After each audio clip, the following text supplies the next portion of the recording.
దేవుని వాక్యం వింటున్న పరిశుద్ధులందరికీ కూడా హృదయపూర్వకమైన వందనాలు. I wishing you all a very blessed Christmas of 2023. దేవుని బిడ్డలందరికీ కూడా డిసెంబర్ అంటేనే చాలా సంతోషంగా క్రిస్మస్ని జరిగించుకుంటూ ఉంటున్నారు. మంచిది. ఒక్క చిన్న విషయం చెప్తాను, మీరు చూడండి. క్రిస్మస్ అనేది సెలబ్రేషన్ కాదండి, it is only the remembering. అది కేవలం ఒక జ్ఞాపకార్థమైన దినం అంతే. 2023 సంవత్సరాల క్రితం యేసు ప్రభు ఈ లోకానికి రక్షకుడిగా ఉదయించాడు. ఆయన ఎందుకు ఉదయించాడో ఆయనను ఎరిగిన ప్రజలు దానిని ఆ పండగ ద్వారా చూపించుకోవాలి. అయితే ఇక్కడ జరుగుతుంది అదే కదా అని మీరు అంటారు. కాదండి, అది కేవలం ఒక డిసెంబర్కి మాత్రమే పరిమితమైంది చూపించుకునేది. 2, డిసెంబర్లో చూపించుకునే సెలబ్రేషన్స్ కూడా దైవికంగా కనపరుచుకోవలసిన వైనం తీరు తప్పి అల్లరి అలజడి లేనిపోని వ్యవహారాలకు అక్కడ చోటిచ్చి దైవత్వాన్ని దెబ్బతీస్తున్న రోజులు కూడా ఇవే రోజులు. నేను ఇవన్నీ ఎక్కువ మాట్లాడను. దయచేసి ఇవన్నీ మీరు మీ చుట్టూ గ్రహించి దైవికంగా మీరు ఉండాలని హృదయపూర్వకంగా నేను మనవి చేస్తున్నాను. ఈ క్రిస్మస్ సందర్భంగా ఒక చిన్న వర్తమానం నేను మీకు తెలియపరచాలని పరిశుద్ధ ఆత్మ ద్వారా ప్రేరేపింపబడి మీ ముందుకు వచ్చేందుకు దేవుడు సహాయం చేశాడు. ప్రతి సంవత్సరం నేను క్రిస్మస్ సందర్భంగా నేను కొన్ని ఉపదేశాలు దేవుని ద్వారా పొందుపరుస్తూ ఉంటాను. అయితే మొన్న నేను ఒక ప్రయాణంలో ఉన్నప్పుడు ఫ్లైట్లో 2-3 గంటలు ఉండాలి కాబట్టి ఆ సమయంలో నేను క్రిస్మస్ సందర్భంగా ఒక విషయం నేను తెలియపరచాలనుకుంటున్నాను అని నేను ప్రార్థనలో ఉన్నప్పుడు నా హృదయానికి ఒక మాట తారసపడింది. నేను ఎందుకు ప్రారంభంలో ఆ మాట చెప్పానంటే, ఏం క్రిస్మసో ఏంటో అది కేవలం కొన్ని దినాలకు, ఇంకొంతమంది కేవలం దానికి ఒక ఎంటర్టైన్మెంట్ గాను ఎంటర్ప్రైజెస్ గాను దాన్ని మారుస్తున్నారు. అసలు సంఘం ఏంటి, యేసుక్రీస్తు రక్తము చేత కడగబడిన దేవుని బిడ్డల పరిస్థితి ఏంటి అని ఆ ఆత్మ ప్రేరేపణలోనే మెదులుచు నాకు ఒక విషయం గుర్తొచ్చిందండి. దేవుడు ఆ టైంలో నాకు బయలుపరిచిన మాట ఏంటంటే, మీరు పగటివారై ఉన్నారు. వెనువెంటనే నేను ఆ మాట దగ్గర నిలబడి దాని గురించి నేను ప్రార్థన చేశాను. దైవజనుడు పౌలు కూడా,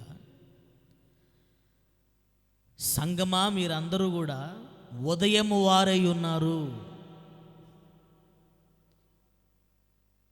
దేవుని బిడ్డలని పిలువబడుతున్న ప్రతి ఒక్కరూ కూడా రాత్రికి సంబంధించిన వారు కాదు, ఉదయం వారమై ఉన్నాం మనం అందరం కూడా. మీరు ఒకసారి యేసుక్రీస్తు యొక్క జన్మ విధానం చూస్తే, చీకట్లో కూర్చున్న వారి యొద్దకు దేవుడు, అదిగో మీ కొరకు లోకరక్షకుడు పుట్టాడు అని చెప్తున్నప్పుడు, వారు చీకటిలో ఉండినప్పుడు వారికి ఒక దర్శనం కలిగింది. అక్కడ రాసిపెట్టిన మాట ఏంటంటే, ఆ చీకటి కమ్మి ఉన్న చోట వెలుగు కలిగెను. చీకటిగా ఉన్న దానిని దేవుడు వెలుగుగా చేశాడు. That is Christmas.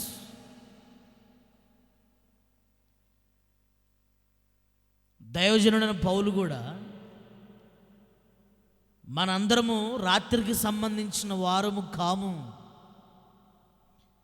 రాత్రికి సంబంధించిన వారము కాము అనే మాటకు అర్థం ఏంటంటే ఈ మధ్యాహ్నం అయిపోయిన తర్వాత వచ్చే రాత్రి వ్యవహారం కాదండి. అది రాత్రి అనగానే ఒకప్పుడు మనం క్రీస్తు మన జీవితంలో ఉదయించక మునుపు ఏ పరిస్థితులైతే మనం జరిగించి వచ్చామో, ఇప్పుడు మనందరం కూడా యేసు క్రీస్తు మన జీవితంలో ఉదయించాడు. The Lord Jesus Christ was risen ourselves. మన జీవితంలో ఆయన ఉదయించాడు. ఇప్పుడు మీకు ఒక చిన్న వాక్యం చూపిస్తాను చూడండి. ఆమోసు గ్రంథం 5వ అధ్యాయం 8వ వాక్యాన్ని మీరు నోట్ చేసుకోండి. ఆమోసు గ్రంథం 5వ అధ్యాయం 8వ వాక్యం.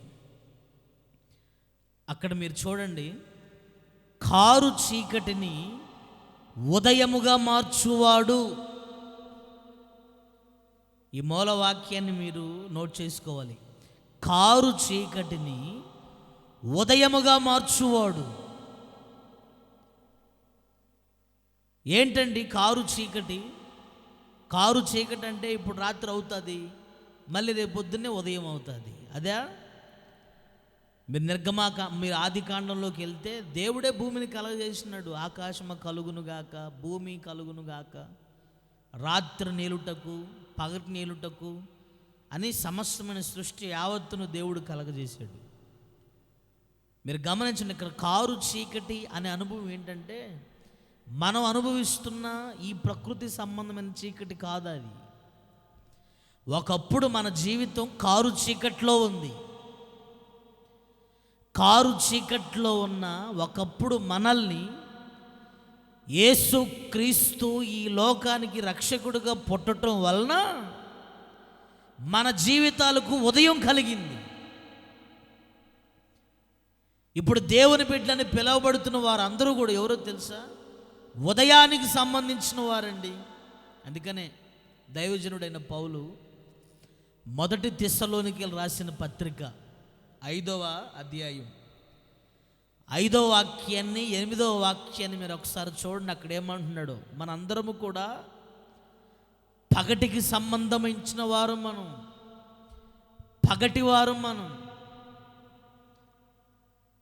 ఈ క్రిస్మస్ సందర్భంగా ఈ మాటలు మీరు వినాలి, కాస్త శ్రద్ధగా మీరు వినాలి.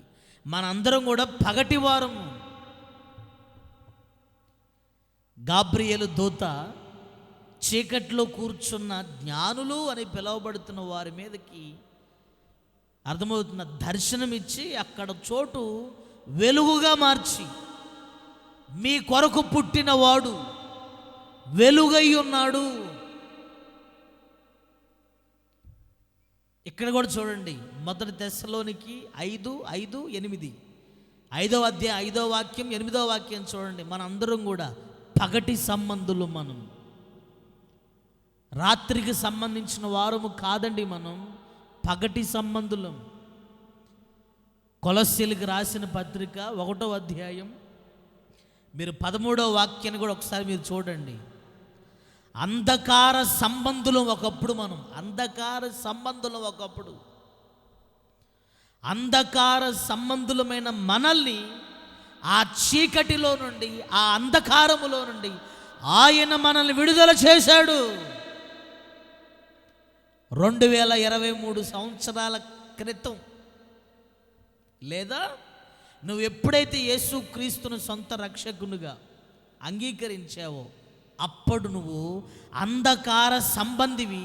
కారు చీకట్లో ఉన్న నీ బ్రతుకును యేసు క్రీస్తును ఎరుగుట ద్వారా నా దేవుడు ఆ చీకటి సంబంధములో ఉన్న నిన్ను వెలుగుమయంగా చేసి ఆ సందర్భాలలో నుండి నా దేవుడు నేను విడుదల చేశాడు. కాస్త మీరు ఆత్మీయంగా ఈ మాటలు వినాలి. క్రిస్మస్ క్రిస్మస్ క్రిస్మస్ అని గంతులు వేయటం కాదు.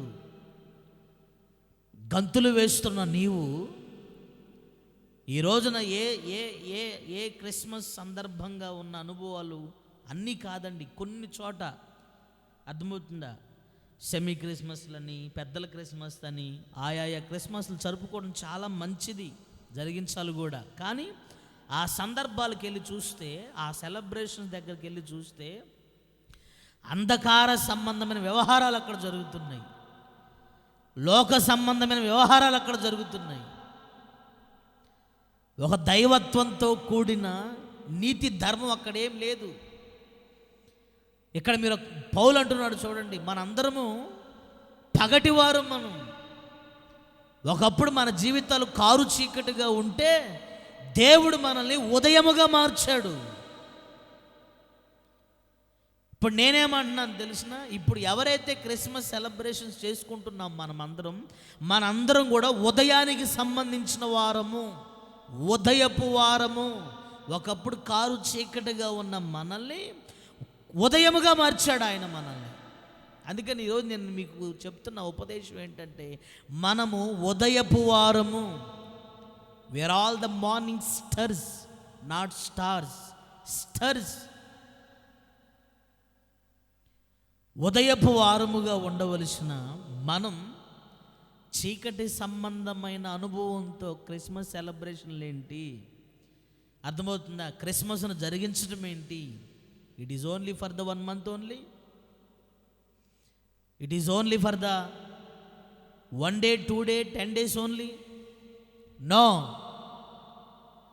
The birth of Jesus Christ is nothing but eternally. యేసుక్రీస్తు యొక్క జన్మదినము, ఈ కాలము ఎప్పుడైతే ఆగిపోతుందో, ఈ కాలం ఎప్పుడైతే ముగించబడుతుందో అప్పటి వరకు ఈ లోకానికి నిత్య శక్తిని, నిత్య జీవాన్ని కలగజేసే గొప్ప అనుభవం యేసుక్రీస్తు పుట్టుకలో ఈ లోకానికి కలిగిందన్న మాట వాస్తవం. అందుకే మీకు మూలవాక్యం చూపించాను, కారు చీకటిని ఉదయముగా మార్చువాడా ఆయన. ఈ రోజున ఈ క్రిస్మస్ సందర్భంగా ఎవరెవరి జీవితంలో ఇంకా ప్రభువు నమ్ముకొని కూడా కారు చీకటిగా, దాని అర్థం ఏంటంటే యేసుక్రీస్తు యొక్క పుట్టుక నిజముగా నీలో ఉండటం అనే మాటకు అర్థం ఏంటో తెలిసినండి, నీలో ఉన్న చీకటి పూర్తిగా తొలగిపోవాలి, వెలుగుమయంగా నువ్వు మార్చబడు. అందుకనే ప్రభు అన్నాడు, మీరందరూ కూడా ఈ లోకానికి వెలుగై ఉన్నారు, ఈ లోకానికి మీరు వెలుగై ఉన్నారు. ఎందుకు ఆ మాట అన్నాడు? యేసు ప్రభు వచ్చింది అందుకే కదా. మీకు తెలుసు కదండి, మలాకి పుస్తకం 4వ అధ్యాయం 2వ వాక్యాన్ని మీరు గమనించండి. నీతి సూర్యుడు మీకు ఉదయించును, నీతి సూర్యుడు మీకు ఉదయించును. ఎవరెవరి జీవితంలో కారు చీకటిగా ఉన్న మన బ్రతుకుల్లో ఎప్పుడైతే యేసుక్రీస్తు మన జీవితంలో జన్మిస్తాడో, మన హృదయంలో యేసయ్య జన్మిస్తాడో, అప్పుడు ఆ వ్యక్తి వెలుగుగా మార్చబడతాడు, ఆ వ్యక్తి ఉదయముగా మార్చబడతాడు. క్రిస్మస్ అంటే యేసుక్రీస్తు 2023 ఏండ్ల క్రితం ఈ లోకంలో జన్మించాడు. ఇప్పుడు యేసుక్రీస్తు మన శరీరంలో జన్మించాలి. దాని అర్థం ఏంటి? మనలో ఉన్న కారు చీకటి తొలగిపోవాలి, మనం ఉదయము వారముగా మార్చబడాలి. మీరు ఒకసారి సామెతల గ్రంథం 7వ అధ్యాయం, ఇందాక ఏం చెప్పాను? అంధకార సంబంధులకు మనల్ని విడుదల చేశాడు ఆయన మనల్ని. నా మాట మీకు అర్థమవుతుందా? ఒక బార్ షాపులో, బీర్ షాపులోకి వెళ్ళండి, ఒక టేబుల్ ఉండిద్ది, ఆ టేబుల్ మీద కాయలు, ఆ శేషకాయలు, ఆ బీరకాయలు పెడతా ఉంటారు, దాని మీదే లైట్ పడిద్ది, చుట్టూ ఉన్న మనుషులు ఒక్కడాగా పడ్డాడు. నేనంట అవి చేసే వెలుగులో చేసే పనులండి అవి. ఆలోచించండి ఒకసారి. సినిమా థియేటర్లో పెద్ద పెద్ద పెద్ద పెద్ద తెరల మీద బొమ్మలు వేస్తూ ఉంటే అర్థమవుతుంది. సినిమా చూసేటప్పుడు ఒక టార్చ్ లైట్ వేసినాడు, ఏమన్నా ఆపరని ఆ టార్చ్ లైట్ అన్నాడు. ఎందుకు టార్చ్ లైట్ ఎత్తే బొమ్మకు పడదు. నేను అంటాను, ఆ చూస్తున్న బొమ్మలు చీకట్లో కాదు. ఈ వంతుని ఈ రోజున మనిషి చేస్తున్న పనులన్నింటినీ కూడా చీకట్లో చేసేవి కావా? ఎందుకు నేను ఈ మాట చెప్పానంటే, సామెత గ్రంథం 7వ అధ్యాయంలో ఒక అమ్మాయి ఉంది, జారత్వం చేసే స్త్రీ. ఆ 7:18 చూడండి ఏమంటుందో, రాత్రంతా మనము ఇష్టానుసారంగా మనం నడుచుకుందాం. అక్కడ చూడండి, ఉదయం వరకు వలపు తేర సుఖిద్దాం. ఇది ఉదయం వరకు వలపు తేర. దాని అర్థం ఏంటండి? ఆ పనులన్నీ ఉదయం చేసేవేనా? ఉదయం అంటే పొద్దున్నే వచ్చే ఉదయం కాదవి. ఒక మనిషి చీకట్లో ఉన్నంత వరకు ఉదయానికి సంబంధించిన అనుభవాలు ఆ వ్యక్తి జీవితంలో పొడచూపవు. క్రిస్మస్ అంటే యేసు క్రీస్తు మన జీవితంలో జన్మించాలి. కొన్ని ఏండ్ల క్రితం లోకంలో జన్మించాడు, ఇప్పుడు మనలో జన్మించాలి. అప్పుడు మనమేమైపోతాము? మనలో ఉన్న కారు చీకటి ఉదయముగా మారుస్తాడు ఆయన. ఆమేన్. నేను ఎన్నిసార్లు ఉదయము ఉదయము ఉదయము అని అంటున్నానంటే దాంట్లో సబ్జెక్ట్ ఉంది. అందుకే దేవుడు ఈ మాటలు మాట్లాడుతున్నాడు.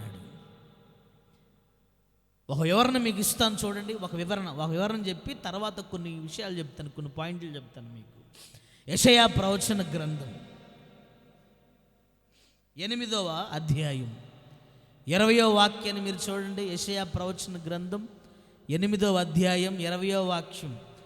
ధర్మశాస్త్రాన్ని, ప్రమాణ వాక్యాన్ని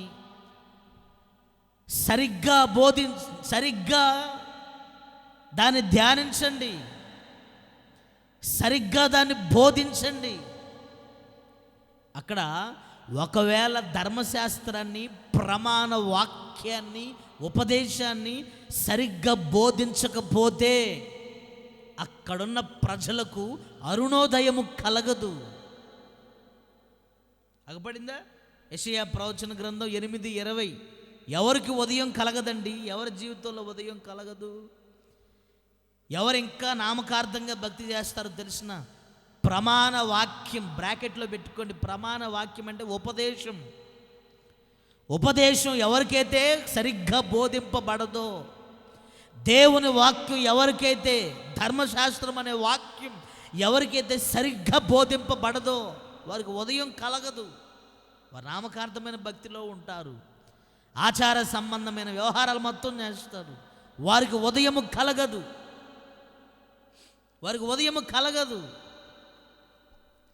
దీంట్లో ఎగ్జాంపుల్ ఒక వ్యక్తిని చెప్పొచ్చండి. యాకోబును గురించి ప్రవచనం ఏంటండి? యాకోబులో నక్షత్రము ఉదయించును. మీకు తెలుసు కదా, యాకోబులో నుండి నక్షత్రము ఉదయించును. ఎవరా నక్షత్రం? మన ప్రభు అయిన యేసు క్రీస్తు. ఉదయించాడా లేదా? ఉదయించాడు. అంటే యాకోబులో నక్షత్రం ఉదయించింది. ఈ రోజున మనలో ఆ యేసు క్రీస్తు ఉదయించాలి. అది దాని అర్థం. దేవుని వాక్యం అండి అది. దేవుని వాక్యము యాకోబులో పుట్టింది కనుకనే ప్రవక్త అన్నాడు, యాకోబులో నుండి నక్షత్రము ఉదయించును. ఇప్పుడు నక్షత్రం ఏడ ఉదయించింది? యాకోబు శరీరములో, యాకోబు జీవితంలో. What is the real Christmas? మనలో పుట్టాలి నక్షత్రం. అది వాక్యం, ప్రమాణ వాక్యం. ఇది సరిగ్గా బోధించకపోతే ఈ రోజున ఎంతోమంది సేవకులకి అరుణోదయం కలగట్లేదు. ఎన్నో సంఘాలకి ఇంకా అరుణోదయం కలగలేదు. ఇంకా కారు చీకట్ల మధ్యలో, అర్థమవుతుందా, కారు సంబంధించిన వ్యవహారాలతో భక్తిని జరిగిస్తున్నారు. ఈ రోజున ఇంకా కారు చీకట్లోనే ఉన్నారు. వాస్తవానికి వాళ్ళకి తెలియని విషయం ఏంటో తెలిసిన వాళ్ళు మాత్రం వెలుగు సంబంధంలో నో. అన్నీ అలా లేఖనాలు రాసి పెట్టలేదు. యాకోబులో మాత్రమే ఉదయించింది నక్షత్రం. యాకోబులో ఉదయించిందండి. అందుకనే కదా మన పెద్దోళ్ళు ఏంటది,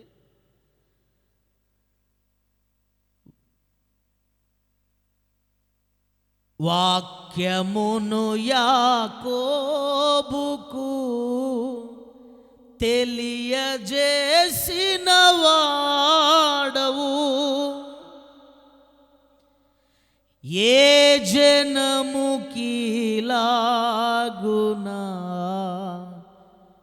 చెలియజేయువాడవు.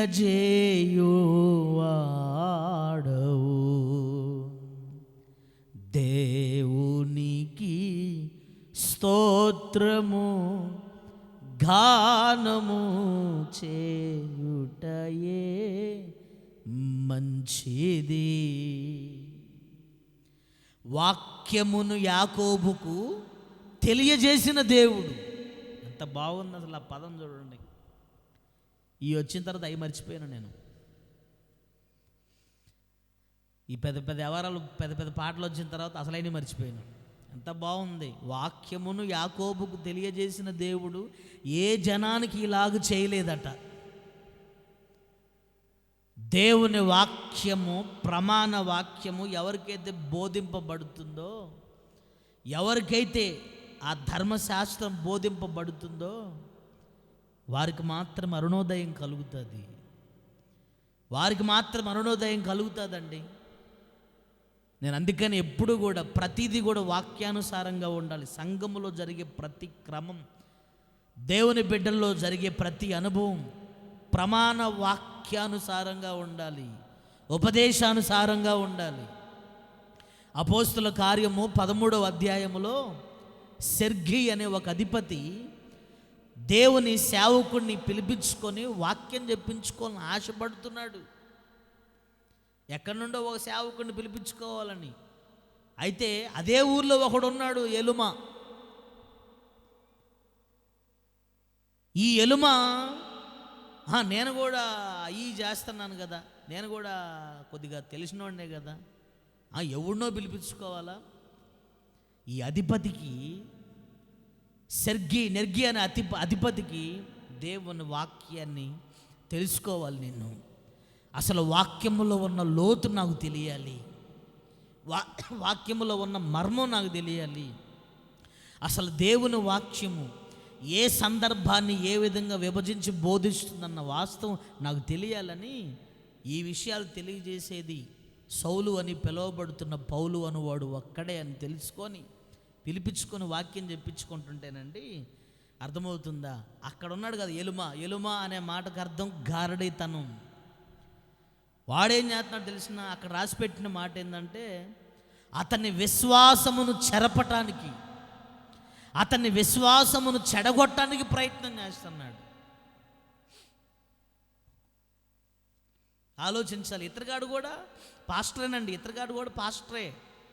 చూడండి, ఈరోజు ఎంతోమంది దైవ సేవకులు వాక్యాన్ని ఉన్నది ఉన్నట్టు బోధించే సేవకులతో ఇట్లాంటి అనుభవాలు పెట్టుకుంటున్నారు.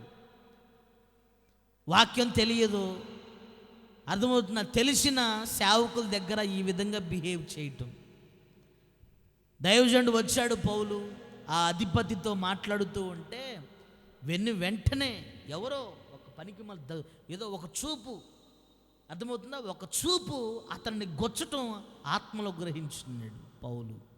వెంటనే పరిశుద్ధాత్మ పూర్ణుడై పరిశుద్ధాత్మ ముందుకున్నాడండి పౌలు. చూడండి, అపోస్తుల కార్యములు 13వ అధ్యాయం 9, 10, 11, 12 మీరు వాక్యాలు మీరు చూడండి. అక్కడ అంటున్నాడు పరిశుద్ధాత్మను పొందిన పౌలు. వాడిని చూడు ఏమంటున్నాడు బాబు. ఆ మాట నేను చదువుతాను చూడండి. వాడికి ఎన్ని బిరుదులు ఉన్నాయో ఆడ.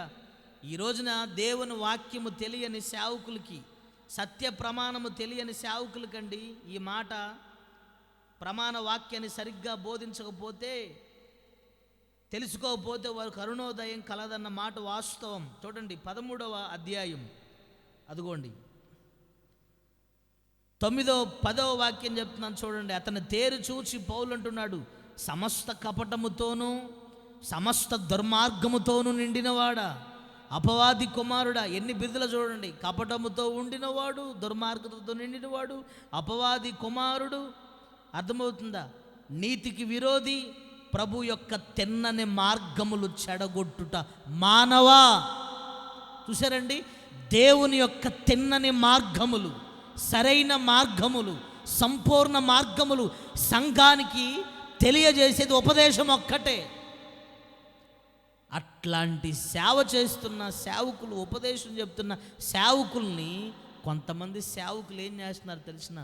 కడుపు నిండా కపటం పెట్టుకొని, దుర్మార్గత పెట్టుకొని సంఘానికి, సేవకులకి విరోధంగా లేస్తూ ఉన్నారు. ఆడేమంటున్నాడు చూడండి, ఇంత దుర్మార్గుడు వారా నువ్వు? అక్కడ చూడండి ఏమంటున్నాడు, ఆజ్ఞాపిస్తున్నాను, ఇక నువ్వు చీకటితోనే ఉంటావు, వెలుగును చూడవు, ఉదయం నీకు కలగదు. చూసారా, ఒక దైవ సేవకుడితో ఇంకో దైవ సేవకుడు అంటున్న మాట, చీకటితోనే ఉంటావు నువ్వు, వెలుగును చూడవు. ప్రమాణ వాక్యాన్ని దేవుని బిడ్డలకి సేవకులు సరిగ్గా విభజిస్తేనే అక్కడున్న ప్రజలకు అరుణోదయం కలుగుతుంది, ఉదయం కలుగుతుంది. లేదంటే ఇంకా కారు చీకటి మధ్యలోనే భక్తి చేస్తారు. క్యాలెండర్లో డేట్లు మారుతున్న బ్రతుకులు మారు.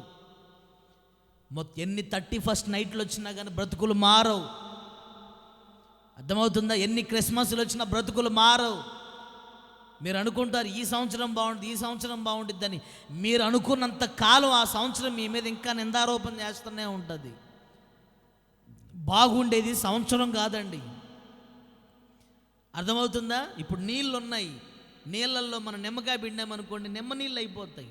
ఉప్పు వేయండి, ఉప్పు నీళ్ళు అవుతాయి. పసుపు వేయండి, పసుపు నీళ్ళు అవుతాయి. నీళ్లు మారవు. ఆ నీళ్ళల్లో మనం ఏదైతే కలుపుతామో అదిగా మార్చబడుతుంది. కాలాలు, రోజులేం మారవు. ఆ రోజుల్లో దేవుడిచ్చిన ఆయుష్ దినాలలో మనం ఎలా ప్రవర్తిస్తున్నామో ఆ విధంగా మనకు జరిగిస్తాడు దేవుడు. ఆ విధంగానే మన బ్రతుకులు ఉంటాయి. అర్థమవుతుందా? 23, 24, 25లో ఏమి లేదు.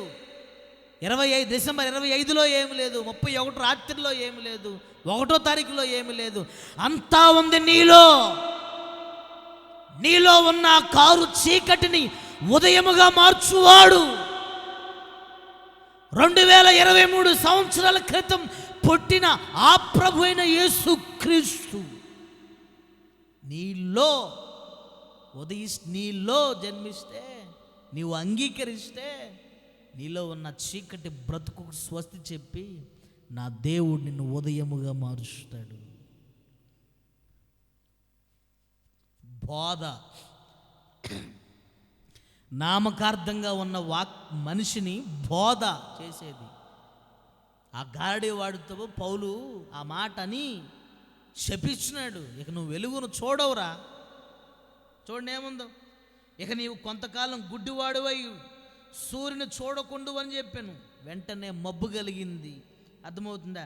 చీకటి అతన్ని కమ్మెను. అతడు తిరుగుచు ఎవరైనా చేయబట్టుకొని నడిపించేంత స్థాయికి వచ్చినాడు. చూడండి, అవి గుడ్డోడు అయిపోయినాడు. ఎంతమంది గుడ్డోళ్ళు ఈ రోజున. ఏమన్నా కింద వచనం చూడండి, పిలిపించుకున్నవాడు ఆ బోధ చూసి, అది ఆ సందర్భాన్ని చూసి ఆశ్చర్యపడి ఏం చేసి, అక్కడ చూడండి, ఆ ప్రభువు బోధకు ఆశ్చర్యపడి విశ్వసించను. బోధకి ఇది బోధ వలన అర్థమవుతుందా? మనిషి వెలుగుగా మార్చబడతారు. బోధ గుర్తుపెట్టుకోవాలి. బోధ ఇంకా వేరే కాదు. దేవుని వాక్యము చేత ఎన్ని క్రిస్మస్లు వచ్చినా ఏం చేయాలి తెలుసా? వారం జరిపించుకోండి క్రిస్మస్, కానీ ఏ అడావడి చేయకుండా ఒక్కొక్క గ్రామంలో మహిమ కలిగిన బోధ క్రిస్మస్ సందర్భంగా బోధించాలి. యేసుక్రీస్తు ఎందుకు ఉదయించాడో బోధించాలి. యేసుక్రీస్తు పుట్టుక గల కారణం ఏంటో బోధించాలి. ఈరోజు క్రిస్మస్కి వెళ్ళండి, సెమీ క్రిస్మస్కి వెళ్ళండి, డ్యాన్సుల దగ్గర నుంచి ఎగిరే వ్యవహారం వరకు 2-3 గంటలు. ఏ సెమీ క్రిస్మస్లో గంట వాక్యం చెప్తారా? గంట సరే పోని, అర్ధగంట ఉండిద్దండి. ఒక్క 10 నిమిషాలు, ఒక 20 నిమిషాలు వాక్యం ఉంటే మిగతా వ్యవహారాలు మొత్తం ఎన్ని ఉంటాయో. అర్థం చేసుకోవాలి దేవుని బిడ్డలు. దేవుడిని అవమానపరచొద్దు. మనము ఉదయపు వారము. మనం ఎవరైతే ఈ విధంగా ఇతగాడు 7వ వచనాన్ని మీరు గమనించండి. అతను అర్థమవుతుందా? అతని పేరు నెర్గియో సెర్గియో ఉంటుందండి. సెర్గి 7వ వాక్యంలో సెర్గి. ఇతగాడు ఎలా అయితే ఒక ఆత్మ సంబంధమైన ఉపదేశము కలిగిన సేవకుడిని కలిగి ఉండి ప్రమాణ వాక్యాన్ని ఎలా అయితే కలిగి ఉన్నాడో, మీరు కూడా ఈ సందర్భంలో నేను మీకు తెలియపరుస్తున్న ప్రతి విశ్వాసికి ఆత్మ సంబంధమైన దైవ సేవకుడిని కలిగి ఉండి ఆ ఉన్నతమైన ఉపదేశాల ద్వారా మీ కారు చీకటిని మీరు వెళ్ళగొట్టుకోండి. ఉదయపు వారుగా మీరు మార్చబడుదురుగాక. నిండు ప్రేమతో చెప్తున్నాను ఈ మాటలు. ఈ వివరణ మీకు చెప్తాను అంతే. మిగతా విషయాలు మొత్తం కూడా ఒక మనిషి ఉదయపు వారుగా ఉంటే ఏం కలుగుతాయో నేను చెప్తాను మరలా మీకు. ఈ వివరణ మీరు చాలా జాగ్రత్తగా వినాలి. అక్కడ ఒక సేవకుడు ఉన్నాడు. అతగాడికి ప్రమాణ వాక్యం, బుద్ధి వాక్యం, జ్ఞాన వాక్యం, ఉపదేశ వాక్యం తెలియట్లేదు, నేర్చుకోవట్లేదు, బోధించట్లేదు. ఈరోజు సేవకులు నేర్చుకోవట్లేదు, బోధించట్లేదు. ఈ రోజున విశ్వాసులు ఆ బోధన వినట్లేదు. అడావడి అడావడి అడావడి అడావడి. ఏంటి అడావడి? ఇంకా నీ జీవితంలో కారు చీకటి పనిచేస్తూనే ఉంది. కాస్త ఈ ఉపదేశం ద్వారా నువ్వు చాలా జాగ్రత్తగా విని, ఇన్నేండ్లైంది బాప్తిస్మం తీసుకున్నాను, ఇన్నేండ్లైంది మందిరాలకు వెళ్తున్నాను, ఇన్నేండ్లైంది, ఇంకా నాలో కారు చీకటి ఉంది, ఎన్నో వ్యవహారాలు ఉన్నాయి, ఎన్నో పనికిమాలి ఉన్నాయి, ఎన్నో బుద్ధి లేని ఉన్నాయి, తప్పిపోయి ఎన్నో చేస్తున్నాను, తొలగిపోయి ఎన్నో జరిగిస్తున్నాను. జారత్వం కలిగిన స్త్రీ వలపు తీరా ఎలా రాత్రంతా సుఖిస్తుందో నేను కూడా ఆరోగ్యం ఉంది కదా అని చెప్పేసి అని వయసు వరవడిలో కన్ను మిన్ను కానరాక ఇష్టానుసారంగా బ్రతుకుతున్న నా జీవితంలో ఇంకా కారు చీకటి ఉంది అని నువ్వు గుర్తుపట్టిన దినమే రియల్ క్రిస్మస్. గుర్తుపట్టిన దినమే లోకము లౌకికత్వమునకు చోటిచ్చి నీ జీవితాన్ని పాడు చేసుకుంటున్నావు అన్న మాట వాస్తవం. మనందరం ఉదయము వారము. We are all the morning stars. చీకటి తొలగించినాడు దేవుడు, వెలుగును మన జీవితంలో ఉదయింపజేస్తున్నాడు. మీకు తెలుసు కదా, యెషయా ప్రవచన గ్రంథం 60వ అధ్యాయం ప్రారంభపు 2 వాక్యాలు. లెమ్మో తేజరిల్లు, వెలుగు నీకు ఉదయించింది. వెలుగు యేసుక్రీస్తు నీకు ఉదయించాడు. చీకటి పొరల మధ్య కూర్చొని కుటుంబాలుగా, వ్యక్తిగతముగా, భౌతికముగా, మానసికంగా కారు చీకటి మధ్య నడుచుకుంటున్న వారులారా, ఈ ఉపదేశమే నీకు వెలుగును కలిగిస్తుంది, ఉదయాన్ని కలిగిస్తుంది. నువ్వు పశ్చాత్తాపపడు. యేసు నామములో నీ కారు చీకటిని ఉదయముగా మార్చువాడు నేను ప్రకటించుచున్న నజరేయుడైన యేసు.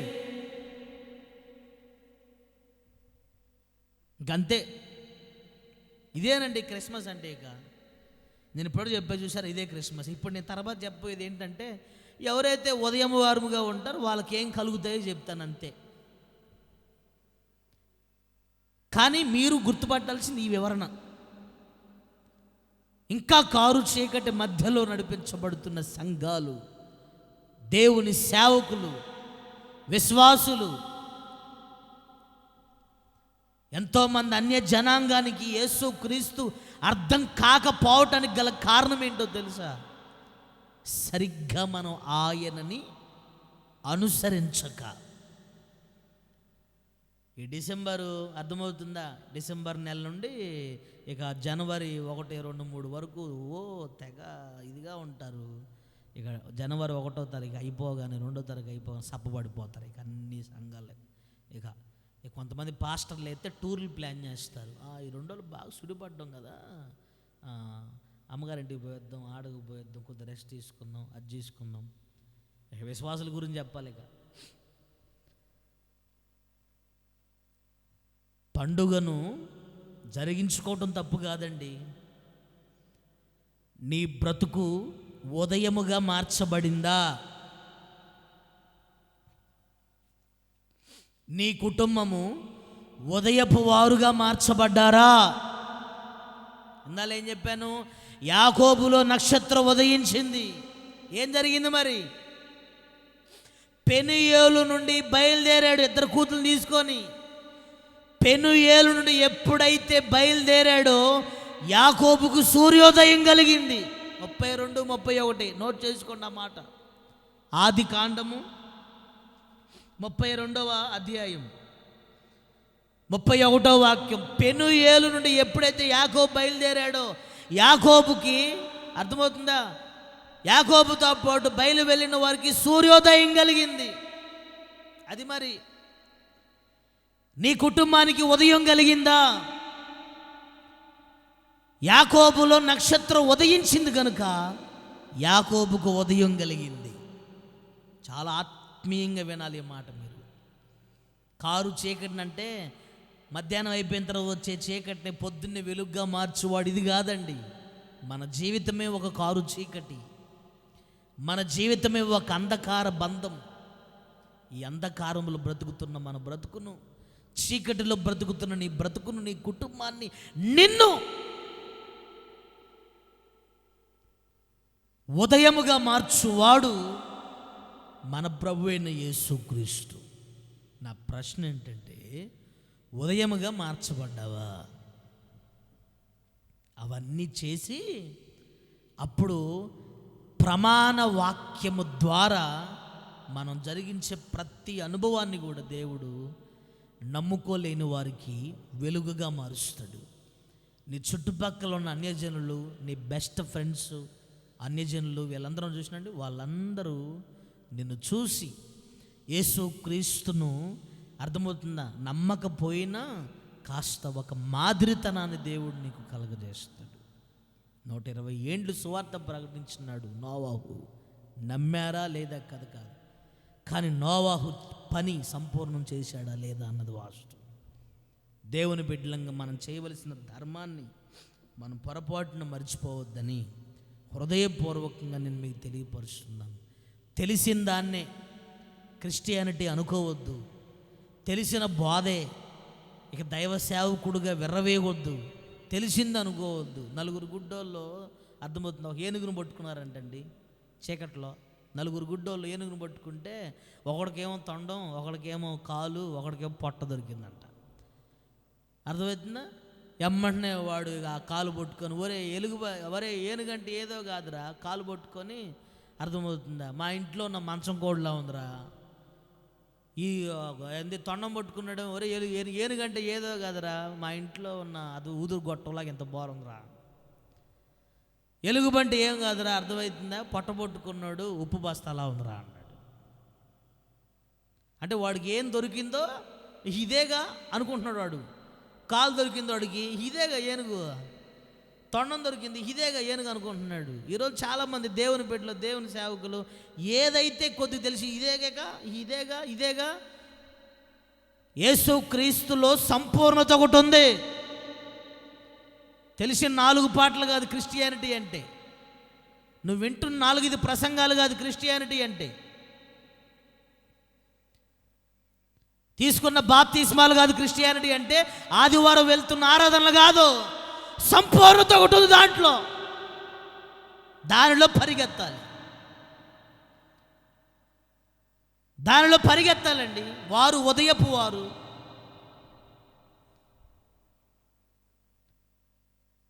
మీరు చూడండి, ఉదయపు వారుగా ఎవరైతే ఉంటారో వారికి అక్కడ ఏం కలుగుతాయో ఒక్క 4-5 విషయాలు నేను మీకు తెలియపరుస్తాను.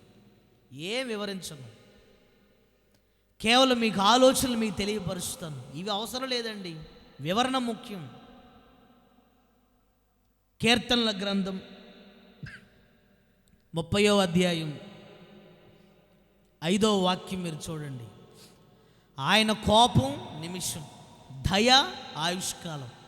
ఒకవేళ ఏడుపు వచ్చి సాయంత్రం దాకా ఉన్నా కానీ, రాత్రి కూడా ఉన్నా, ఉదయమున మాత్రం సంతోషం కలుగుతుంది. Point number 1. ఎవరైతే యేసు క్రీస్తు ద్వారా ఉదయపు వారుగా మార్చబడతారో, ఎప్పుడైతే యేసు క్రీస్తు మనలో జన్మిస్తాడో వారికి సంతోషం కలుగుతుంది. సంతోషభరితులుగా వాళ్ళు ఉంటారండి, సంతోషభరితులుగా. ఎప్పుడైతే దూత అర్థమవుతున్న గొల్లలకు విషయం చెప్పిందో, ప్రభువు పుట్టాడు, సంతోషంతో గంతులేస్తున్నారండి. వారి చీకటి వారిలోని తొలగిపోయిందని లేఖనం చెప్తుంది. అక్కడ మీరు ఎందుకు గంతులేస్తున్నారు? అక్కడ వారి చీకటి వారిలోని తొలగిపోయింది కాబట్టి, అది ప్రభు పుట్టడం వల్ల మాకు ఆ చీకటి తొలగిపోయింది కాబట్టి వారు గంతులేస్తున్నారు. మీరు ఎందుకు గంతులేస్తున్నారు? నీలో ఉన్న చీకటి స్వభావాలు తొలగిపోయాయా? నీలో ఉన్న తప్పుడు వ్యవహారాలు తొలగిపోయాయా? చేసే పనికిమాలిన పనులు మొత్తం తొలగిపోలేదు, కేవలం ఈ 20 రోజులు గంతులేస్తున్నారు. ఎవరికైతే కారు చీకటి తొలగిపోద్దో వారు ఉదయముగా మార్చబడతారు. వారిలో సంతోషం కలుగుతుందండి, సంతోషం కలుగుతుంది, సంతోషం కలుగుతుంది. యోహాను సువార్త 9వ అధ్యాయం 4వ వాక్యాన్ని మీరు నోట్ చేసుకోవాలి. అక్కడ చూడండి, ప్రభు అంటారు, చీకటి వస్తుంది, పగలు ఉన్నంత వరకే పనులు చేసుకోవాలి. రాత్రి వచ్చినప్పుడు ఏ పని చేయలేరు. దాని అర్థం దాన్ని ఎలా చదువుకోవాలి తెలుసా? ఇప్పుడు ఈ సందర్భం, ఈ వాక్యానికి తగ్గట్టు ఆ వాక్యం ఎలా చదవాలి తెలుసా? ఎప్పుడు ఎవరి జీవితంలో అయితే ఉదయం కలుగుతుందో అప్పుడే అన్ని పనులు జరుగుతాయి. ఆరోగ్యమైన పని చేస్తుంది, ఆయుష్ అయినా పని చేస్తుంది, ఆర్థికమైన పని చేస్తుంది. రాత్రిగా నువ్వు ఉన్నావు అనుకోండి, ఏ పనులు జరగవమ్మా, ఏ పనులు జరగవయ్యా. నువ్వు కోరుకుంది ఏది జరగదు, గుర్తుపెట్టుకోవాలి. నువ్వు అనుకుంది ఏది జరగదు, అది దాని అర్థం. అక్కడ ప్రభు ఏమంటున్నాడు? పగలిపూట, అర్థమవుతుందా, అన్ని పనులు జరుగుతాయి. రాత్రి వస్తుంది, అప్పుడు ఎవడు ఏం చేయలేడు. అంటే పగటిపూటే అన్ని పనులు చేసుకోవాలి, పగటిపూట అన్ని క్రియలు నెరవేర్చబడుచుకోవాలి. రాత్రి వస్తుంది, రాత్రిపూట ఎవడు పని చేయలేడు, రాత్రిపూట ఏ పనులు నెరవేర్చబడు. దాని అర్థం ఏంటి? నీ జీవితంలో కారు చీకటి అనే లోక అనుభవాలు ఉన్నంత వరకు ఆరోగ్యం పనిచేయదు, ఆశీర్వాదం పనిచేయదు, ఆర్థిక వ్యవస్థ పనిచేయదు. ఎప్పుడైతే పగటి వ్యక్తిగా నువ్వు మార్చబడతావో అన్నీ పనిచేస్తాయి. సంతోషం పనిచేస్తుంది, ఆమేన్. ఆరోగ్యం పనిచేస్తుంది, ఆమేన్. ఆశీర్వాదం పనిచేస్తుంది, ఆమేన్. సమాధానం పనిచేస్తుంది, ఆమేన్. నువ్వు కోరుకున్నవన్నీ కూడా నా దేవుడు నీ జీవితంలో పనిచేసేటట్టు చేస్తాడు. వై? బికాస్ ఉదయపు వారు మీరు. ఉదయమున సంతోషం కలుగుతుంది. ఈ రోజున క్రిస్మస్ క్రిస్మస్ క్రిస్మస్ క్రిస్మస్ అని తిరుగుతున్న వాళ్ళు చూడండి, రేపొద్దున 1వ తారీఖు అయిపోగానే మళ్ళీ అమ్మంటనే వాళ్ళ మొక్కలు ఎంతెంతలా ఉబ్బుతాయి. ఒకడు తాగి అర్థం, ఒకడేమో తిరిగి, ఒకడేమో డ్యాన్సులు వేసి, అర్థమవుతుందా, ఒకడేమో గంటకు ఒక షర్టు ప్యాంట్ తీసి, ఇంకో ఆమె వేసింది తీయటం, అర్థమవుతుందా, వేసుకున్న గోరంటాకలు తీయటం, పెట్టుకున్న మొలిపూలు తీయటం, ఈ లేనిపోని అన్నీ కూడా అపవిత్రత. తర్వాత చూడండి ఒకసారి, ఒక్కొక్క ఇంటింటికి పోయి చూడండి, వాడిపోయిన పువ్వుల్లాగా పడతారండి. జనవరి 1వ తారీఖు అయిపోయిన తర్వాత ఒక్కొక్క కుటుంబము వాడిపోయిన పువ్వుల్లాగా పడతాయి. ఇదే ఆ క్రిస్మస్ అంటే. యేసు క్రీస్తు ఎప్పుడైతే మన జీవితంలో ఉదయిస్తాడో మనందరం ఉదయపు వారము, మనకు నిజమైన సంతోషం కలుగుతుంది. నీ జీవితంలో సంతోషం కలిగిందా?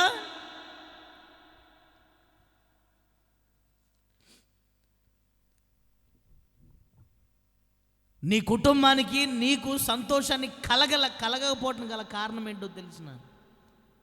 దయచేసి ప్రమాణ వాక్యాన్ని సరిగ్గా నీవు విను, బోధించబడుతుంది.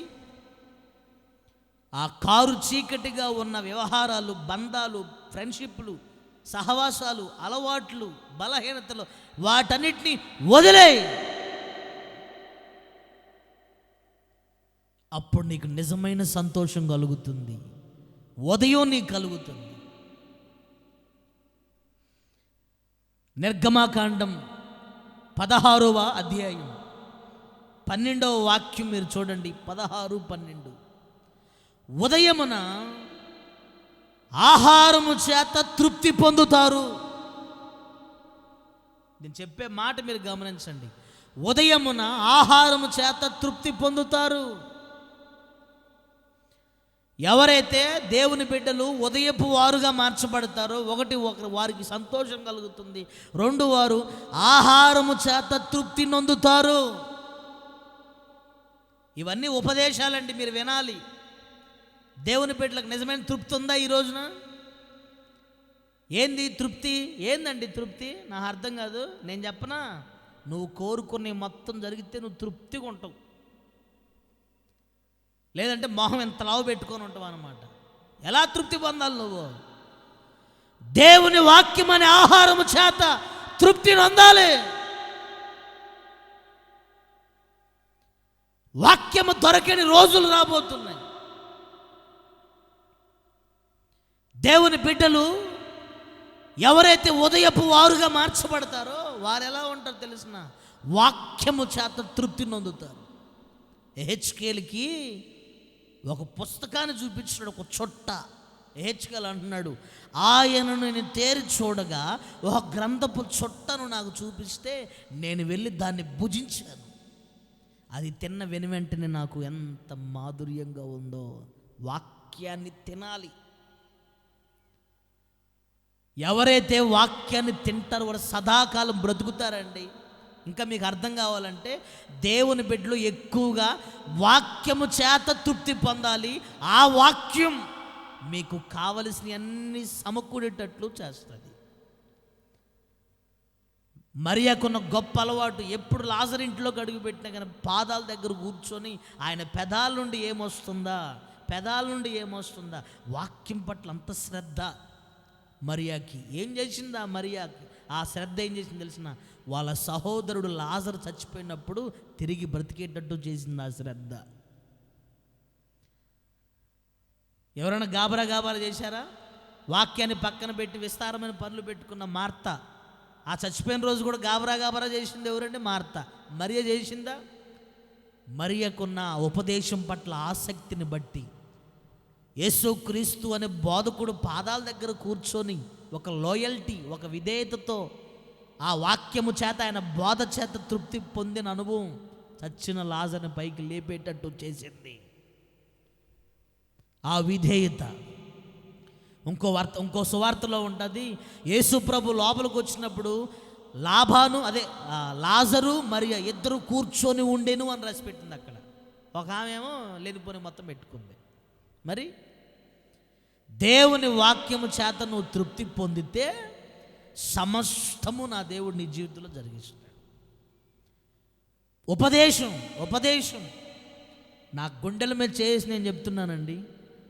నేను సేవలోకి వచ్చిన దగ్గర నుండి ఉపదేశాన్ని గట్టిగా పట్టుకున్నాను కనుక దేవుడు నాకు ఇవ్వంది ఒకే ఒక్కటి. ఇప్పుడు నేను చేస్తున్న అనుభవం, దేవుడు నాకు ఇచ్చిన అనుభవం, ఏ విషయంలో పబ్లిసిటీ స్టంట్ లేదు నాకు.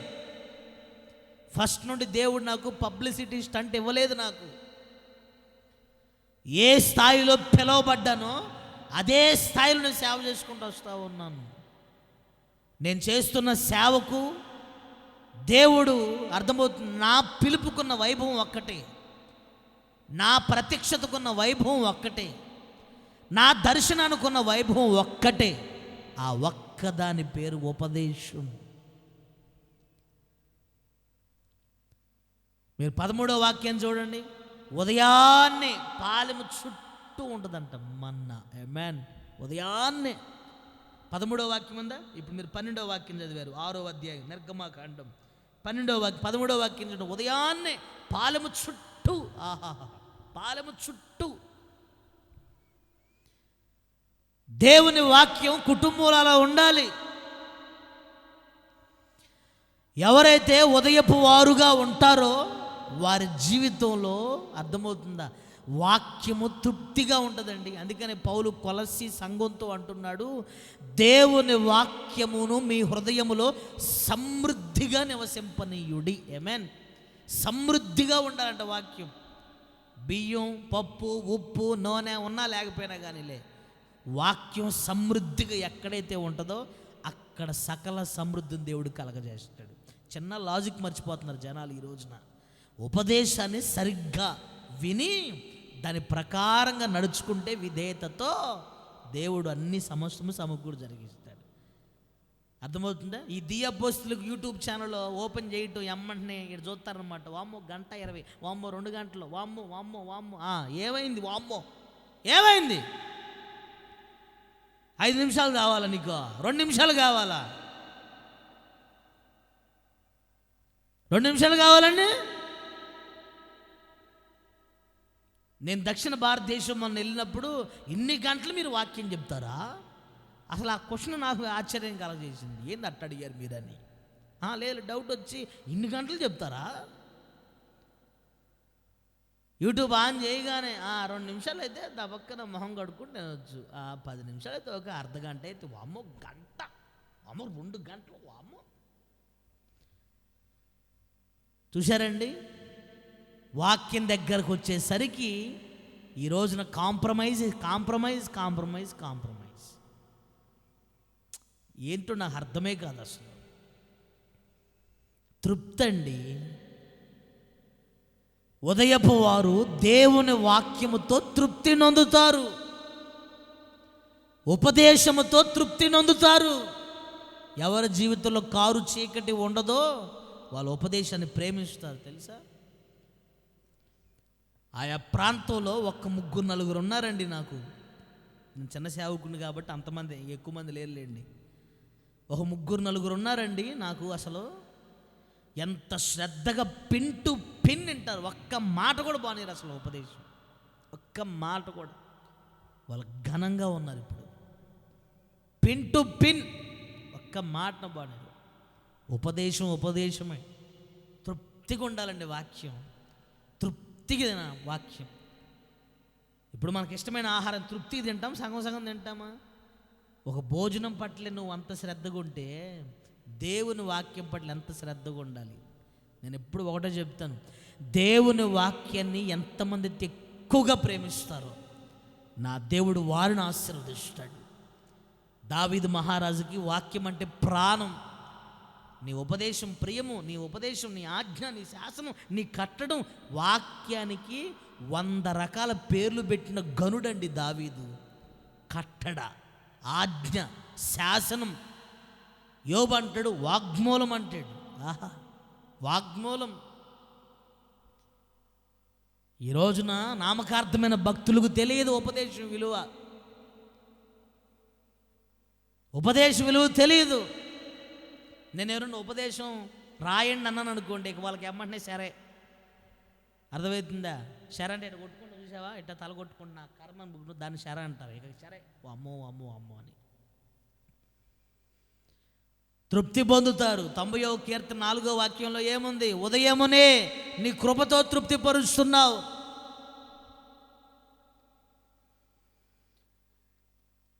90వ కీర్తన 14వ వాక్యం, ఉదయాన్నే కృపతో తృప్తి పరుస్తున్నారయ్యా, మీరు కృపతో తృప్తి పరుస్తున్నారు. ఏం వివరించనండి నేను మీకు. ఉదయపు వారికి దేవుడు కలగజేసే ఆశీర్వాదాలు చెప్తున్నా. 1, వారు సంతోషంగా ఉంటారు, కారు చీకటి లేదు కాబట్టి. 2, వారు కేవలం దేవుని వాక్యము చేతే తృప్తి పొందుతారు. నేను అంటాను, అక్కడ 5 రొట్టెలు 2 చేపలు 5,000 మందికి పంచిపెట్టడం గల కారణం ఏంటో తెలుసా? 3 రోజులు కొండ దిగకుండా దేవుని వాక్యం పట్ల వాళ్ళు శ్రద్ధగా వింటున్నారు. వాళ్ళు ఇప్పుడు కనుక పద్దాల వాళ్ళకి ఇంట్రెస్ట్ లేకుండా, పద్దాలు లేకపోవటం, కిందకి పోవడం, తిరగటం, ప్రభువుకు కూడా ఎమ్మంటున్నా పంపిండి, అర్జెంట్గా పంపిండి. ఫిలిప్ వచ్చినాడు, పేతురు వచ్చినాడు, పంపిస్తే పోయింది కదా, పంపడరా నాయన. నేను నిన్న నుంచి వాక్యం చెప్తున్నా, ఒకడు లేకపోవటం, ఒకడు అడగపోవటం, ఒకడు పంపండి. ఆల్రెడీ పేతురు చెప్తున్నాడు, పంపితే మేలు, బయట కింద ఆటోలు వెళ్ళిపోతారు వాళ్ళు. కానీ ఆలోచించండి అండి, కొండ మీద యేసు ప్రభు ఎంతసేపు అయితే వాక్యం చెప్పినాడో, ఎన్ని రోజులు వాక్యం చెప్పినాడో, 2 రోజులు, అన్ని రోజులు ఆ ప్రజలు కొండ దిగకుండా లెగవకుండా కూర్చొని శ్రద్ధగా వాక్యం విన్నారు. అమ్మండి, ప్రభు ఇష్టపడి వాళ్ళకి ఆహారం లేకపోయినా తెలుసురండి, ఇప్పుడు వీళ్ళకి ఆహారం లేమి వచ్చింది. దాని అర్థం ఏంటంటే వీళ్ళ వాక్యం పట్ల శ్రద్ధగా ఉన్నారు, కానీ వీళ్ళకు కావలసిన లోటు తీర్చే బాధ్యత నాది.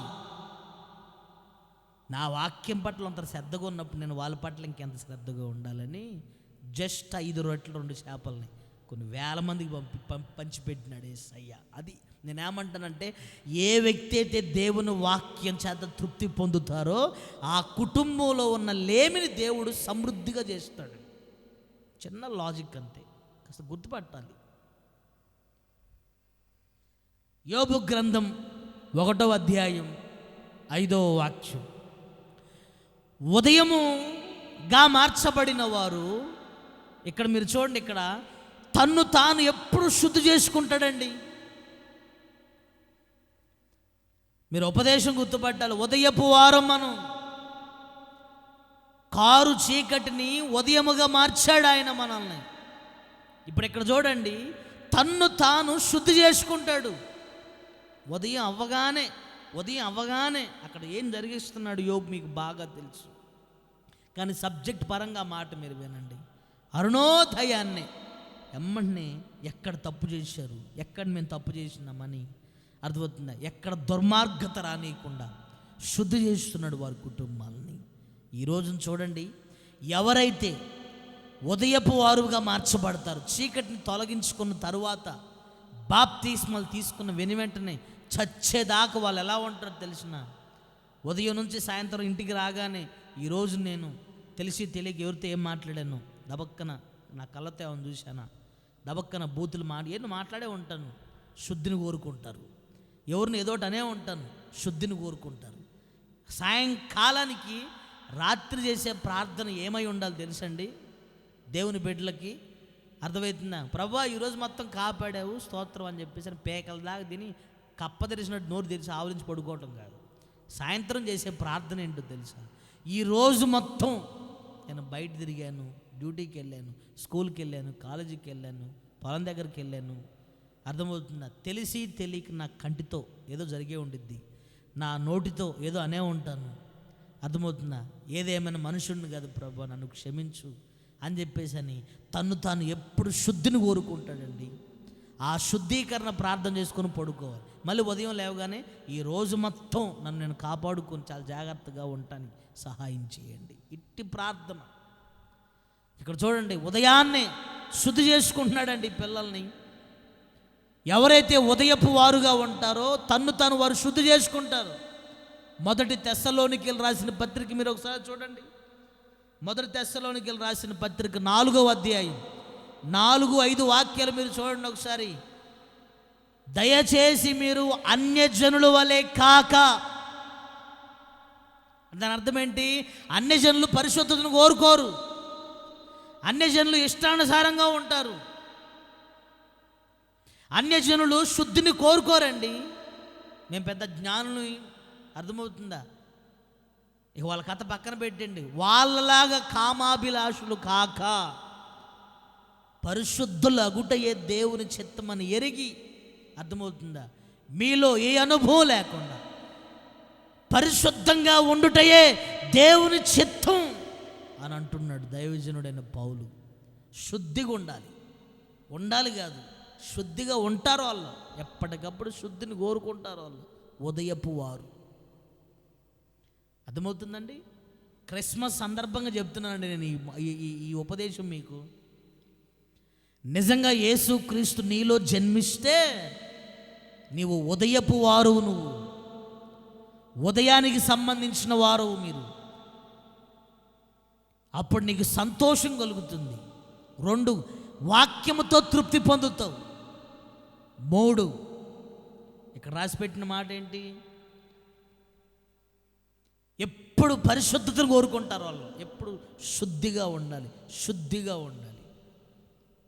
దానియేలు దగ్గర తీసుకొచ్చి పెట్టినారు, తినండిరా బాగా తినండిరా అని, కలగొండాలని. అక్కడ అన్నాడు, మేము ఇవి తిని మమ్మల్ని మేము అపవిత్రపరచుకొనకుండున్నట్లు. అది అంటే శుద్ధిని కోరుకుంటున్న దానియేలు. దాన్ని చూసి పక్కన ఉన్న షడ్రకు మెషకు అబేద్నెగో అదే నేర్చుకున్నారు. వాళ్ళు ముగ్గురు అన్నారు, మాకు కూడా వద్దు. ఎప్పుడు శుద్ధిని కోరుకోవాలి, పరిశుద్ధతను వెంబడించాలండి.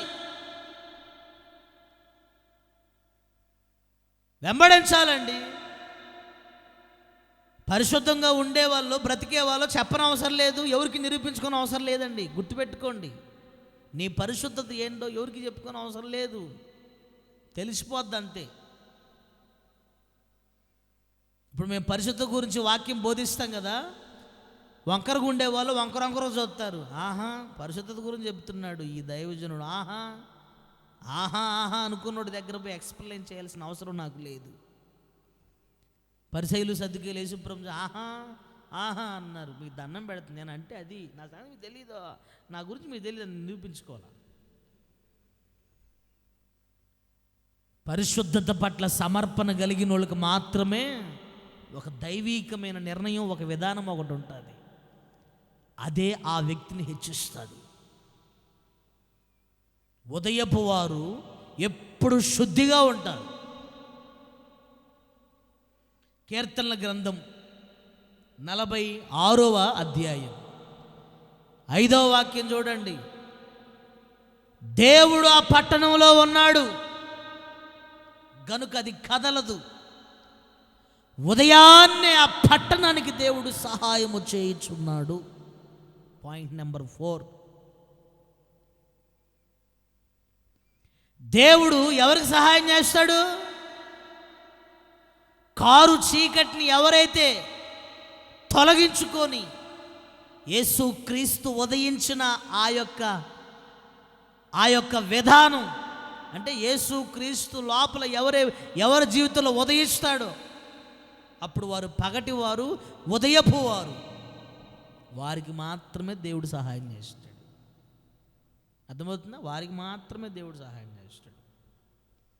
ఎంతోమంది మా దగ్గరకు వచ్చి ప్రార్థన చేస్తారు, అయ్యా చేయండి అయ్యా చేయండి అయ్యా అని. మేము ప్రార్థన చేస్తాం.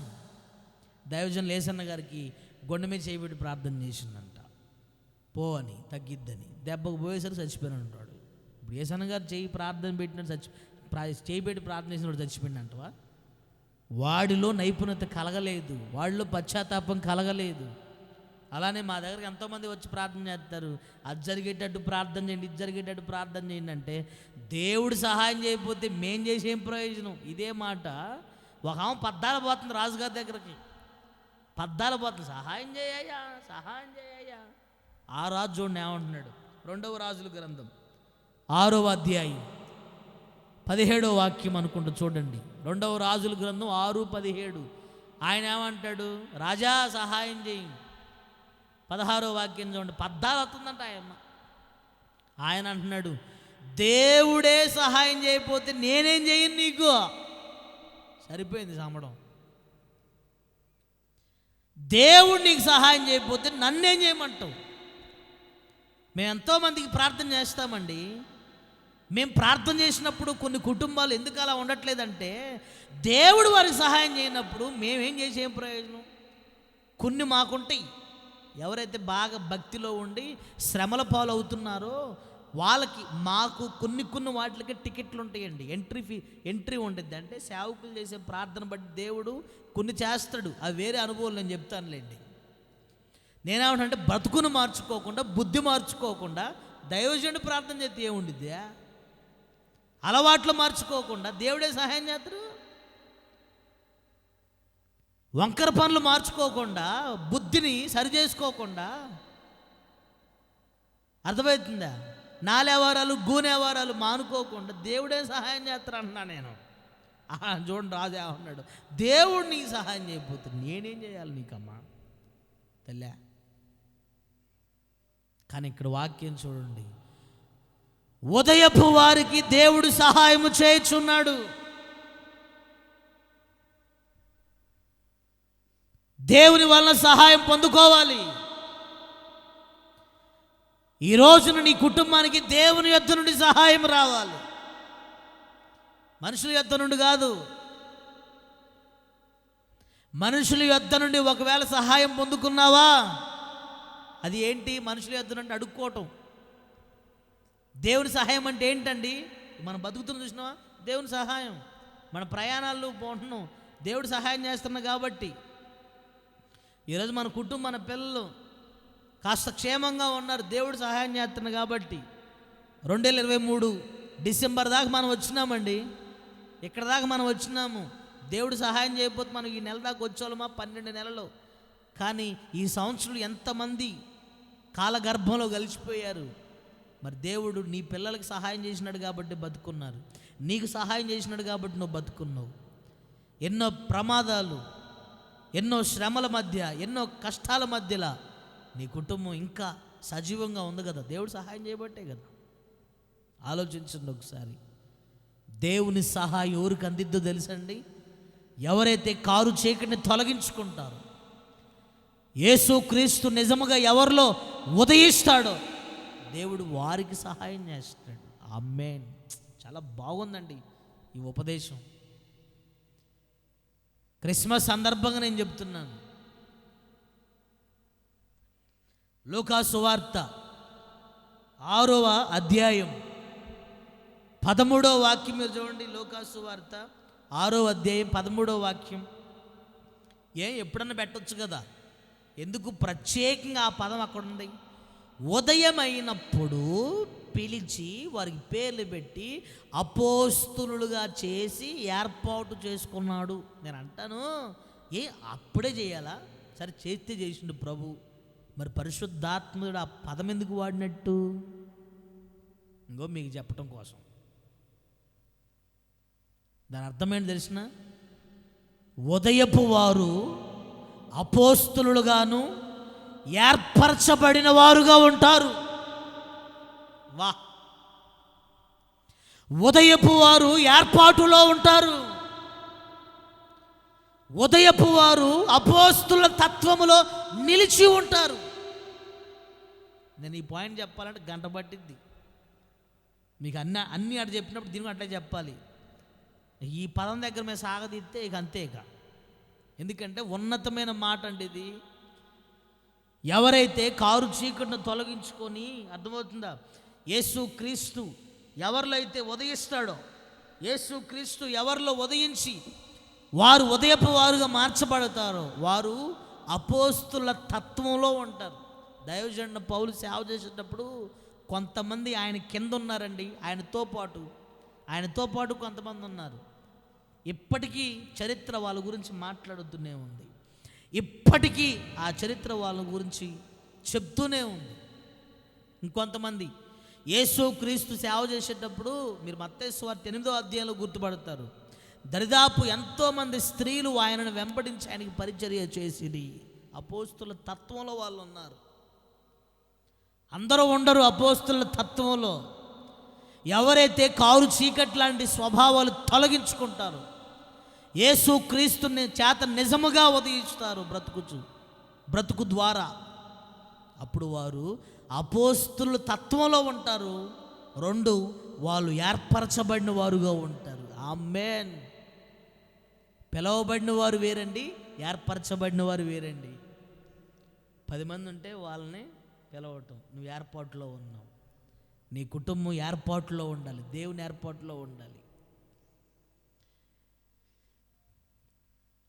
ఒంటిగాడిగా నేను ఒక్కడిగా ఉన్నప్పుడు సంఘం గురించి, పరిచర్య గురించి, అన్ని పరిస్థితులు చూసి ఇబ్బందిగా ఉన్నప్పుడు, ప్రార్థనలో ఏడ్చేటప్పుడు, ఏంటి అని కొన్ని పరిస్థితుల గురించి నేను బాధపడేటప్పుడు దేవుడు నాకు, ఇదిగో ఏర్పాటులో ఉన్నావు నువ్వు, ఆ ఒక్క మాట ద్వారా బలపరచబడుతుంది.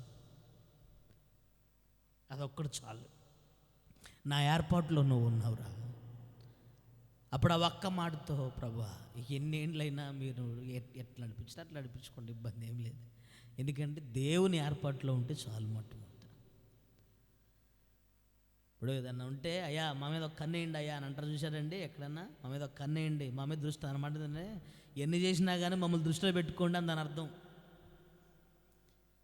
ఎన్ని కిలోమీటర్ల దూరంలో ఉన్నా కానీ ఫోన్ చేసినప్పుడు అయ్యా మమ్మల్ని ఉన్నామా మేము మీ దృష్టిలో. అది యేసయ్య ఏర్పాటులో ఒక సేవకుడు ఉండాలి, దేవుని ఏర్పాటులో ఒక కుటుంబం ఉండాలి. కొన్ని చోట్ల సేవకులతో మాట్లాడేటప్పుడు ప్రభు కొన్ని కుటుంబాల పేర్లు తెచ్చుకున్నాడు. అర్థమవుతుందా? పేతురుతో మాట్లాడేటప్పుడు పౌలు గురించి అన్నాడు, నేను ఏర్పరచుకొనిన సాధకమై ఉన్నాడు. పేతురు నేను ఏర్పరచుకొనిన పనిముట్టై ఉన్నాడు, పాత్ర అయి ఉన్నాడు. కొన్ని కుటుంబాల గురించి ప్రభు అనుకున్నాడండి. యోబు గురించి, నేను ప్రేమించిన వాడు, నా సేవకుడు, దేవుని ఏర్పాటులో యోబు ఉన్నాడు. నాకు బెస్ట్ ఫ్రెండ్ అబ్రహాం, దేవుని ఏర్పాటులో అబ్రహాం ఉన్నాడు. యాకోబు ఉన్నాడు దేవుని ఏర్పాటులో. వాస్తవానికి 21 ఏండ్లు చిన్న మిస్టేక్ ద్వారా ఉండాల్సి వచ్చింది. అలానే ఇక్కడే ఉంటే పాడైపోతాడని చెప్పేసి అని లేవగొట్టి రెచ్చగొట్టి సొంత ఊరికి పంపించినాడు. దేవుని ఏర్పాటులో ఉన్నాడు. ఇజ్రాయేలు గోత్రం దేవుని ఏర్పాటులో ఉంది, కానీ పాపం యాకోబుకు తెలియదు ఆ విషయం. ఆలోచించాలి. ఉదయపు వారు ఎప్పుడు దేవుని ఏర్పాటులో ఉంటారండి. 2 వారు అపోస్తుల తత్వంలో ఉంటారు. ఆమేన్. అపోస్తుల తత్వంలో వాళ్ళు ఉంటారు. ఆమేన్. అపోస్తుల తత్వంలో వాళ్ళు ఉంటారు. నామకార్థమైన భక్తులకి ఈ మాట అర్థం కాదు. అపోస్తుల తత్వంలో వాళ్ళు ఉంటారు. ఈరోజు చూడండి, ఎంతోమంది నెల రోజులు భక్తి చేయటం విరమించుకోవటం, సంవత్సరం భక్తి చేయటం విరమించుకోవటం, అనుకూలంగా ఉన్నంతసేపు భక్తి చేయడం విరమించుకోవటం, మళ్ళీ తర్వాత వెచ్చలు విడిగా తయారైపోవటం. ఏం యేసు ప్రభువుకు వచ్చిన కష్టాలు ఆయనకి లేవా, మనకి లేవా? కష్టాలు, శ్రమలు, నిందలు, అవమానాలు మనిషి జాతికి సహజం. తథ్యనీయంగా అవి జరిగించబడతా ఉంటాయి అంతే. పరిస్థితులను బట్టి భక్తి మానుకుంటామా? పరిస్థితులను బట్టి ప్రవర్తన మార్చుకుంటామా? అపోస్తుల తత్వంలో సదాకాలం నిలబడాలండి, సదాకాలం నిలబడాలి. అపోస్తుల తత్వంలో సదాకాలం నిలబడాలి. బయట టీపీఎం అని ఒకటి, దీపెంతుకొస్తే మిషన్ ఒక టీపీఎం ఒకటి ఉంది. వాళ్ళు ఒక్కసారి లోపలికి పోతే ఇక శవం పెట్టి రావటమే బయటగా, అంటే లోపలికంటే చర్చిలోపు కాదు. ఒక్కసారి ఇక ఆ మందిరంలో ఉన్నోళ్ళు అర్థమవుతుంది. వాళ్ళ సేవకులు కూడా వాళ్ళు ఎట్లా, కనీసం సేవకులు మొహం కూడా చూడరు వాళ్ళు. అర్థమవుతుందా? సేవకులు అన్నీ చేస్తూనే ఉంటారు, అన్ని వ్యవహారాలు ఉంటూనే ఉంటారు. ఇంకా వాళ్ళని కనీసం లేనిపోని ప్రేమలు కానీ ఇంకోటి కానీ చెప్పి మేము ఉన్నామండి, బర్త్డే సెలబ్రేషన్కి పోవాలి, ఇంకో దానికి పోవాలి. కానీ టీపీఎంలో ఉన్న వాళ్ళు పురుగు చూస్తారు విశ్వాసుల్ని. కానీ అయినా కానీలే వాళ్ళు చచ్చిపోవటం తప్ప, వాళ్ళు ఒకటి ప్రభువు నమ్ముకుని మందిరంలోకి పోతారు, సహోదరులు కలుగుతారు, మళ్ళీ చచ్చిపోయింది సమాధికి పోతారు అంతే. పొర్రపాటున వారు సంఘాలు కానీ ఇంకోటి కానీ భక్తిని కానీ మానుకోవడం జరగదు. అపోస్తుల తత్వంలో నిలబడాలి. మహా అదృష్టం అది. ఆ దీవెన మీ మీద ఉండునుగాక. ఎంత బాగుంది. ఉదయమైనప్పుడు ప్రభువు లేచి 1 ఏర్పరచుకున్నాడు, 2 అపోస్తులుగా వారిని చేసి పేర్లు పెట్టాడు. ఇక 2 పాయింట్లండి. ఉదయపు వారు 1 ఏర్పాటులో ఉంటారు, 2 అపోస్తుల తత్వంలో ఉంటారు.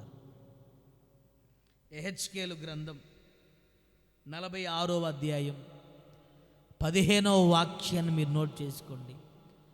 ఉదయపు వారు నిత్య దహన బలిని అర్పించాలి.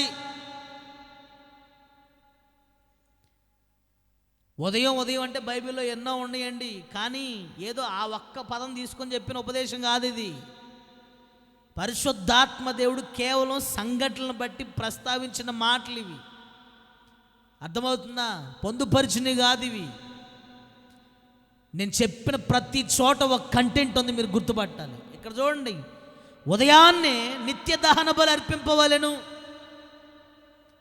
ఎవరికైతే ఉదయం కలుగుతుందో, ఎవరైతే ఉదయపు వారుగా ఉంటారో నిత్య దహన బలి. ఒకప్పుడు దహన బలి గొర్రెని, మేకను, ఎద్దును, గొవ్వను, పశువులనండి. ఇప్పుడు క్రొత్త నిబంధన సంఘం నిత్య దహన బలి ఏంటి? అర్థమవుతుందా? మన బ్రతుకున్నంత వరకు పానార్పణముగా మన శరీరాన్ని దేవునికి సమర్పించుటయే రోమాపత్రిక 12వ అధ్యాయం ప్రారంభపు వాక్యం అదే.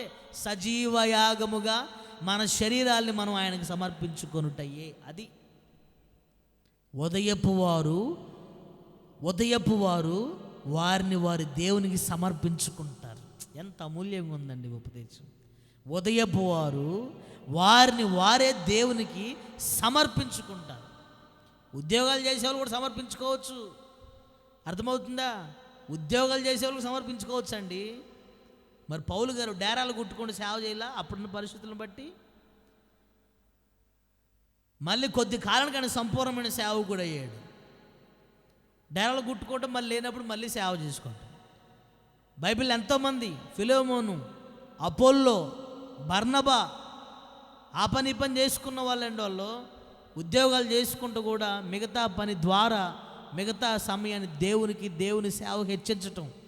వ్యవసాయం చేసుకునే వాళ్ళు అన్నీ చూసుకున్న తర్వాత ఉన్న సమయాన్ని దేవునికి హెచ్చించటం. ఇక సేవకులు అంటారా, సంపూర్ణమైన సమర్పణలు దేవుడు పిలిస్తేనే సమర్పించుకోవాలి. ఈరోజు ఎంతోమంది సేవకులు పిలుపులు దర్శనం లేకుండా సేవ చేస్తూ ఉన్నారు. అది మీరు అర్థం చేసుకోవాలి కాస్త. సజీవ యాగంగా వారిని వారు సమర్పించుకుంటారండి సేవకి, పరిచర్యకి. ఇప్పుడు ఆయా పనులు చేసేవాళ్ళు అనుకోండి, అర్థమవుతుందా? ఇప్పుడు విశ్వాసుల సంగతి. ఇప్పుడు ఈ పాయింట్ ఏం తీసుకోవాలంటే, ప్రభువా నాకు ఈ ఉద్యోగం ఇచ్చావు, నేను బతికినంత కాలం నేను నీ పరిచర్యకి సమర్పించుకుంటున్నాను. పరిచర్యకి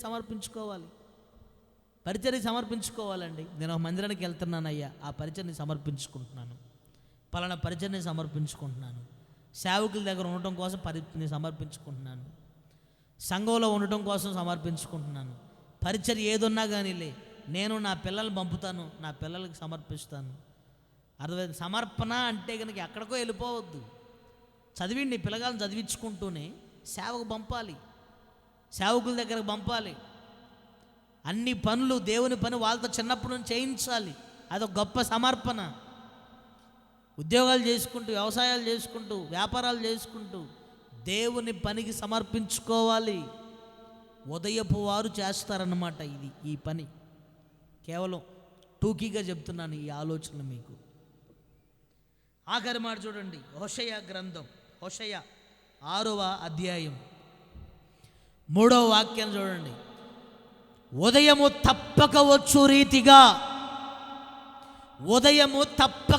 రీతిగా వర్షము వల్ల నేను మీ వద్దకు వచ్చేదను. ఎక్కడికి వస్తుంది వర్షం? నేను అంటాను, ఉదయం ఎలా అయితే తప్పక వస్తుందో వర్షం వల్ల నేను కూడా తప్పక వస్తాను. దాని అర్థం ఏంటి? దాన్ని మీరు ప్యారలల్గా చదవాలి మీరు. ఇక్కడ వర్షం దేనికి సూచన అండి? తొలకరి అన్నాడు, కడవరి అన్నాడు. పరిశుద్ధాత్మ దేవునికి సూచన ఇది.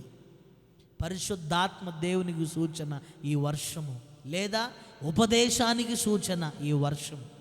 ద్వితీయోపదేశకాండం 32:1-2 వచనాల్లో ఉంటాయి ఈ మాటలు. ఉపదేశానికి సూచన అండి వాన. 2 పరిశుద్ధాత్మ దేవునికి సూచన అండి ఈ వర్షం. ఉదయపు వారికి పరిశుద్ధాత్మ దేవుడు, అర్థమవుతుందా, తప్పక వస్తాడంట వారి జీవితంలోకి. ఆమేన్. తప్పక వారు పొందుకుంటారు పరిశుద్ధాత్మను. తప్పక వారు పరిశుద్ధాత్మను పొందుకుంటారు. ఆలోచించాలి. మనందరం కూడా పగటి సంబంధులు, చీకటి సంబంధులం కాదు. యేసుక్రీస్తు మనం ఎప్పుడో నమ్ముకున్నాం. ఆయన ఎప్పుడో మన జీవితంలో జన్మించాడు. ఇప్పుడు మనం చేయాల్సింది ఆయన జన్మదిన వేడుకలు కాదండి, మన జన్మదిన వేడుకలు మనం చేసుకోవాలి.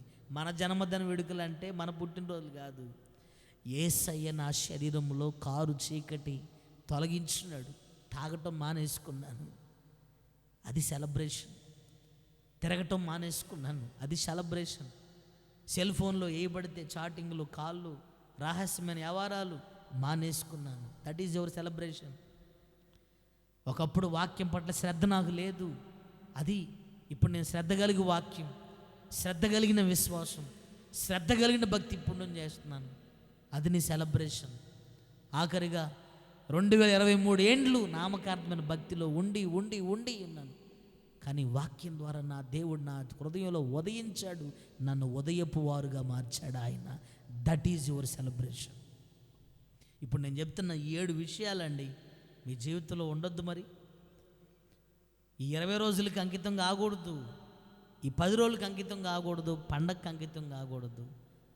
నిత్య సంతోషం నీకు కలుగునుగాక, వాక్యము చేత నువ్వు తృప్తి నొందుదువుగాక, నువ్వు ఎప్పుడు పరిశుద్ధముగా నువ్వు ఉండుదువుగాక. యేసు నామములో నీవు ఎప్పుడూ కూడా దేవుని యొద్ద నుండి సహాయం పొందుకునే స్థాయి నీకు ఉండునుగాక.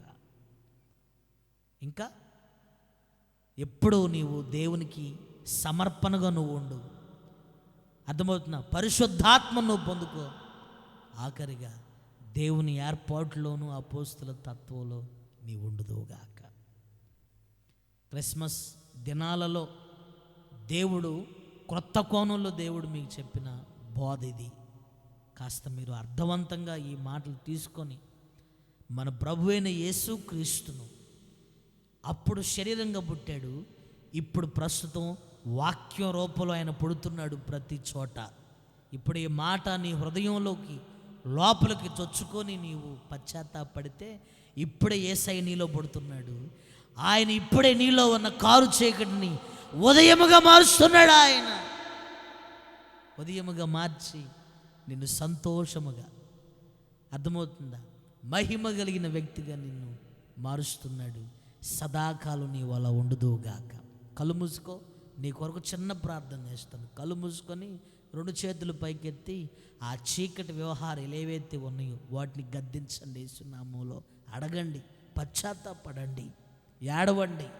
దేవా, 2023 ఏండ్లైంది నేను నీ బాప్తిస్మం తీసుకొని, ఎన్నో సంవత్సరాలైంది. సంఘాలకు వెళ్తున్నాను, పాటలు పాడుతున్నాను, దశం భాగాలు ఇస్తున్నాను, పరిచర్య చేస్తున్నాను, ఎన్నో చేస్తున్నాను. కానీ నిజమైన వెలుగు నిజమైన పగటి సంబంధి వలె నేను లేనన్న మాట వాస్తవం. ఇంకా నాలో చీకటి పనిచేస్తుంది.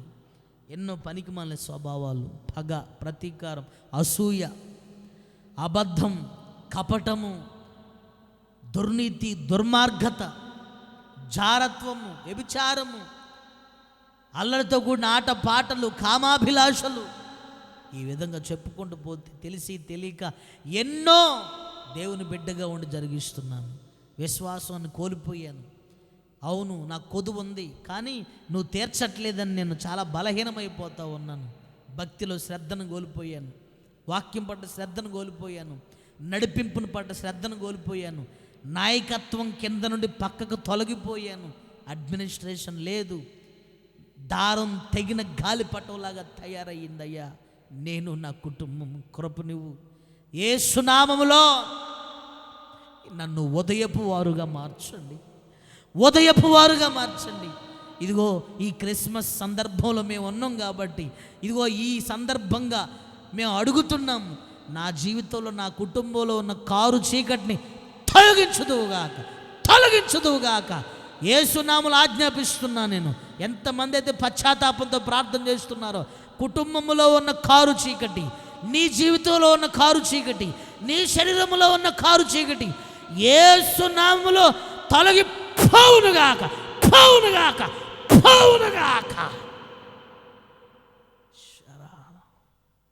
యేసునామములో తొలగిపో. ఇప్పుడే నా దేవుడు నిన్ను, ఇదిగో నీ జీవితంలో, నీ కుటుంబంలో ఉన్న కారు చీకటిని ఉదయముగా మార్చునుగాక. ఇక మీదట మీరు ఉదయపు వారుగా ఉండుదురుగాక. ప్రేమగల తండ్రి, పరిశుద్ధుడు అయిన యేసయ్య, నీకు మా హృదయపూర్వకమైన కృతజ్ఞతాస్తుతులు. ఈ క్రిస్మస్ సందర్భంగా ఆధ్యాత్మికమైన లోతుగా ఈ మాటలు మీరు మాకు బోధించినందుకు స్తోత్రం. యాకోబులో నక్షత్రం ఉదయించింది, కానీ ఇంకా నేను నక్షత్రాన్ని పెట్టుకొని ఆరాధన చేస్తున్నాను. కానీ నిజమైన నక్షత్రం అనే నిన్ను నా జీవితంలో ఉదయింప చేసుకోకుండా ఇంకా కారు చీకటి మధ్య క్రిస్టియానిటీ నడిపిస్తున్నాను. కారు చీకటిగా ఉండి నామకార్థమైన భక్తి చేస్తున్నాను. యేసయ్యా ఒప్పుకుంటున్నాను, నా శరీరంలో నా జీవితంలో ఉన్న కారు చీకటిని మీరు తొలగించమని ప్రార్థన చేస్తున్నాను. నన్ను ఉదయపు వారుగా మీరు మార్చుదురుగాక.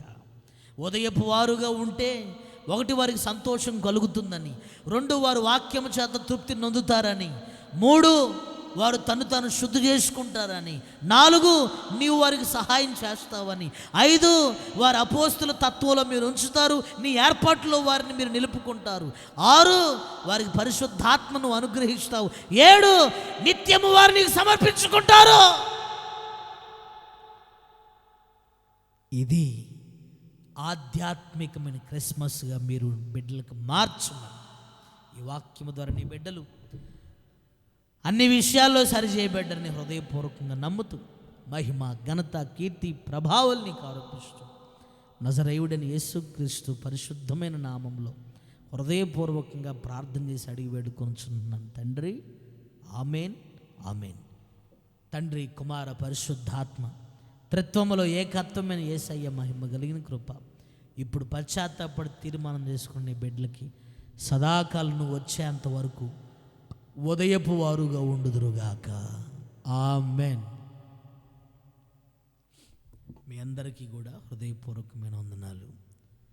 మీరందరూ సదాకాలం, 1 నెలకో 1 సంవత్సరంకో కాకుండా యేసయ్య వచ్చేంత వరకు ఉదయపు వారుగా మీరు ఉండుదురుగాక.